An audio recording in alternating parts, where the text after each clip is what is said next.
안녕하세요, 롱장입니다. 참고로 여기는 일산이에요. 일산이 전 개인적으로 이 차를 세워두고 영상을 찍을 데가 없어요. 카메라도 많고 차량도 많고 해가지고 이 스팟을 찾기가 좀 어려운데, 아무튼 애를 좀 먹다가 이렇게 좀 세웠습니다.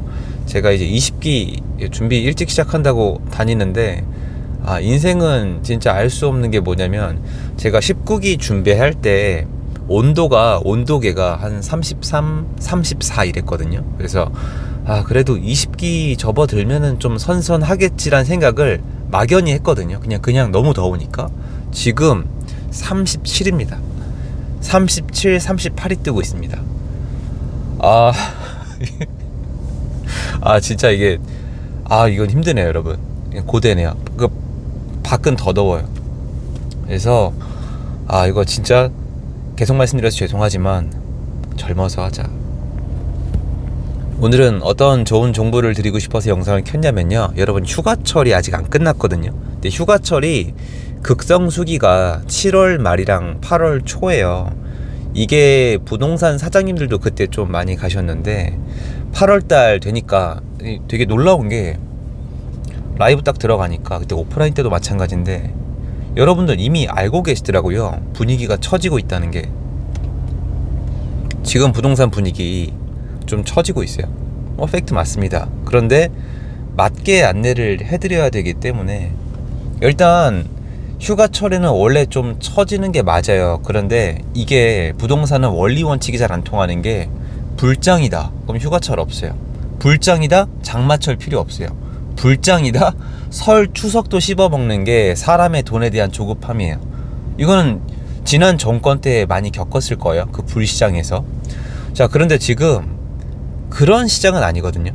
여러 번 말씀드렸지만, 저는 시장이 회복하는 거에 대해서는 안내를 드렸지만, 지금이 불장이다, 엄청난 시장이다, 옛날로 돌아간 시장이다, 이런 얘기 안 했고, 시장에 지금 엄청난 양극화 있죠. 갈 때만 가는 거에 대해서 문제가 많고, 이번 정부 정책도 그런 부분을 전혀 해소할 수 없고 오히려 더 심화시킬 수 있다라고까지 말씀을 드렸어요.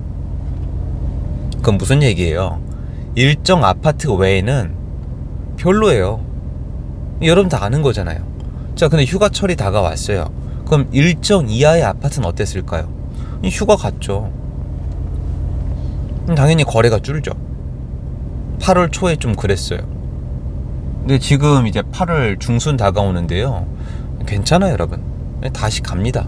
어차피 시장 쭉 지켜보셔야 되는 거고, 둔촌 주공도 겪어야 되고, 25년, 26년이 더 심할 거라는 거 말씀을 드렸고, 올해도 지켜봐야 돼요.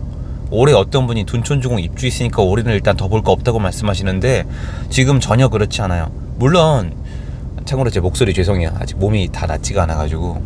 둔촌 주공이 예전이랑 다른 시장이라고 제가 안내는 드리지만, 기본 상식이에요.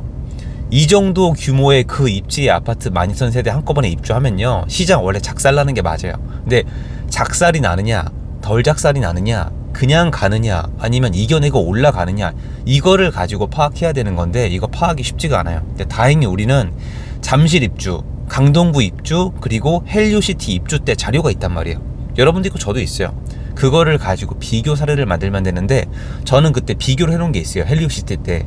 그거 가지고 지금 점차 오차 범위를 좁히고 있는데, 그것도 미래를 다 맞추기엔 역부족이에요. 자, 아무튼 돌아와서, 일정 이하의 시장은 휴가철에 거래가 줄었어요. 그런데 더 중요한 게 있어요, 여러분. 이게 훨씬 중요합니다. 거래량에서 나올 거예요. 7월달은 거래량이 매우 잘 나올 거고, 6월달도 되게 잘 나왔잖아요. 7월달은 더 잘 나올 거예요. 근데 10,000건 넘을 거란 분들 계시던데, 10,000건 못 넘어요, 제가 봤을 때는. 그러면 8월달은 거래량은 줄어들 건데, 평균 거래량은 좀 넘을 것 같거든요. 6,000건 말씀드리는 건데, 6,000건 안팎을 보고 있는데, 그거는 가봐야 알고, 8월달 거래량은 지금 신의 영역이잖아요. 이렇게 거래량이 줄어든 구간이 있었는데, 결론이 뭐냐? 호가가 안 내려갔다는 거예요. 이게 지금 되게 중요합니다. 호가가 안 내려간 게 매매값만 아니라 월세, 전세, 매매 전부 다 호가가 안 내려갔어요. 그리고 또 중요한 게 뭐냐면, 일정 이하가 아닌 아파트, 여러분이 알고 있는 지금 잘 나가던 강남 상구나 마용성광 있잖아요.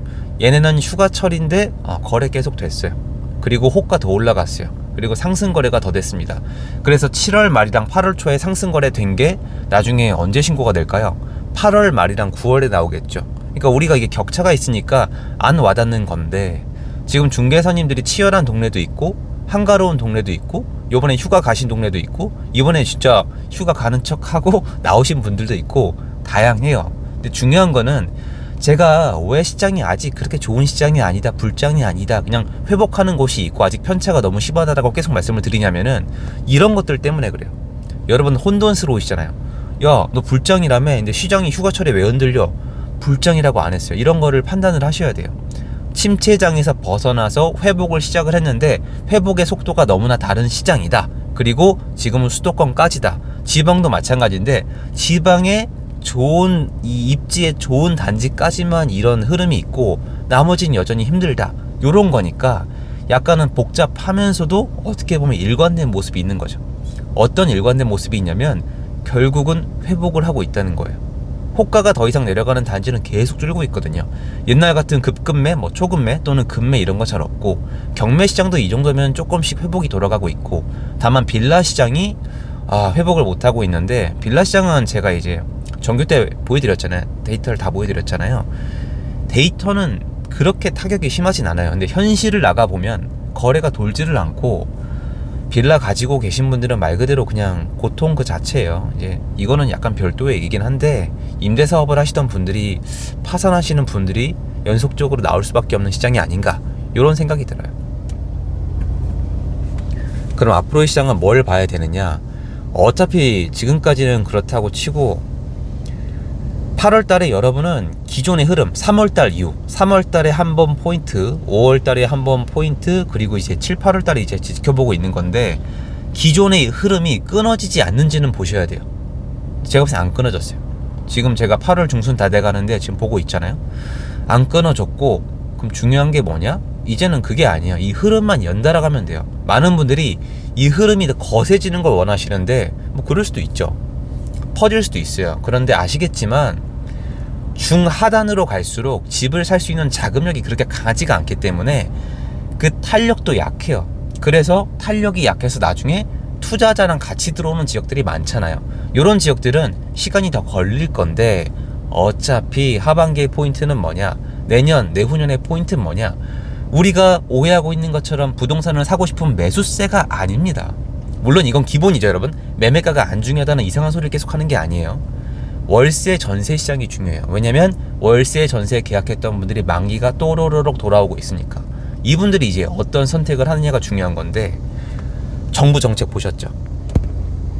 정부 정책에 전월세 해법이 있나요? 지금 정부 정책은 저도 말씀을 드렸지만 전 그 전에 말씀을 드렸잖아요. 방법이 없어요. 방법이 있었을 때는 원희룡 장관님이 시간을 다 써버리셨어요. 지금 박상호 장관님은 방법이 없어요. 박상호 장관님이 사실 쓸 수 있는 방법은요, 물론 부처끼리 협의가 돼야 되겠지만 전세자금 대출 중지예요. 이것까지 말씀을 드리잖아요. 뻔히 알고 있는 거니까. 전세자금 대출 중지까지 시키면 데미지 꽤 있을걸요. 근데 과연 할지 안 할지는 미지수기 때문에 알 수가 없기 때문에, 그리고 요번에 발표난 거에 대해서 제가 라이브에서 말씀을 드렸지만 하기 어려울 것 같아요. 방향 자체가 굉장히 중요시하는 부분이 있더라고요. 그러면 전월세가 해결이 안 되면은 24년 하반기, 25년, 26년 쭉 가면 어떻게 되겠습니까? 이분들이, 여러분 이게 전세 계약, 월세 계약 연장이 아니에요. 이렇게 생각하시면 안 되고요. 월세, 전세 신규로 나오는 사람들이 늘 있어요. 한국은 무조건 나와요. 특히 수도권은. 지방에서 올라오던, 해외에서 들어오던, 결혼을 하셨던, 독립을 하셨던, 이주를 하셨던, 이사를 하셨던, 아무튼 전세, 월세 신규 수요가 나오거든요. 근데 뭐가 문제냐면 이 나오는 수요는 왔다 갔다 하지만 평균량이 대충 있어요. 아직 인구수가 그걸 결정적으로 바꿀 때는 아닌데, 문제는 갱신권이에요. 갱신권 많이 쓸 때, 서울 기준이에요. 거기 데이터 나오잖아요. 저기 신문기사에 갱신권 많이 쓸 때 80% 썼어요. 서울이. 수도권이 70%. 서울 80%면 엄청난 거예요. 다 썼다는 건데, 이게 어디까지 내려갔었냐면 30%까지 내려갔었어요. 뭔 뜻이에요? 갱신권이 남아있는 사람이 많다는 겁니다. 그러면 올해 하반기부터 만기 나왔을 때 갱신권 안 쓸 것 같아요? 써요. 갱신권 쓰면요, 전월세 매물 없어요. 그럼 어떻게 될 것 같아요? 전세, 월세, 매매 동반 상승이죠. 이게 이미 일어나는 지역이 나왔단 말이에요. 투자자가 없는데, 이제 시작 단계인데 이제 그 모습이 나왔고 벌써 정부가 날리고 벌써 대책을 내놓고 있단 말이에요. 너무 급해요. 너무 디테일이 떨어지고 너무 타이밍이 안 좋아요. 근데 이건 제가 얘기해봤죠. 전 시장 분석하고 여러분들이랑 같이 경제적으로 이제 이득도 아니에요. 회복이죠 그래서 여러분, 시장 지금 흐름에 큰 변화 없다라는 거 일단 좀 말씀드리고 싶고요. 그냥 그래요. 지금 쭉 갈 겁니다. 거래량이 떨어진 거에 대해서 언론사가 난리를 칠진 모르겠지만 시장 흐름은 그대로고, 전월세 시장에 문제가 남아있고, 이대로 가면 당연히 둔촌주공 입주장을 넘겨서 25, 26은 더 심각하다. 그리고 매매값만 문제가 아니다. 월세, 전세, 매매가 문제인데 월세는 어차피 한국에서 아직 안 다룰 거고, 이렇게 심각한데도 전세, 매매가 문제겠죠. 그리고 여러분이 만약에 매매가가 제일 중요하다면은 둔촌주공 입주 때 어떤 효과가 나올지 모르겠지만 그거를 맞춘다, 베팅한다, 여러분의 선택이긴 합니다만 집을 알아보시는 게 낫지 않을까 라는 생각이 들어요. 제가 여기 지금 일산 서구 동구 이쪽에 왜 나와 있을까? 다시 한 번 또 왜 나와 있을까? 왜 얘는 여기를 계속 나올까? 저는 목적 없는 행동을 잘 하지 않아요. 제 나름대로. 그걸 말씀드리고 싶어서 영상을 켰습니다. 목소리가 빨리 좀 더 돌아왔으면 좋겠습니다. 여러분, 건강관리 잘 하시고요. 제 영상 여기까지입니다. 도움되셨으면 좋겠습니다. 감사합니다.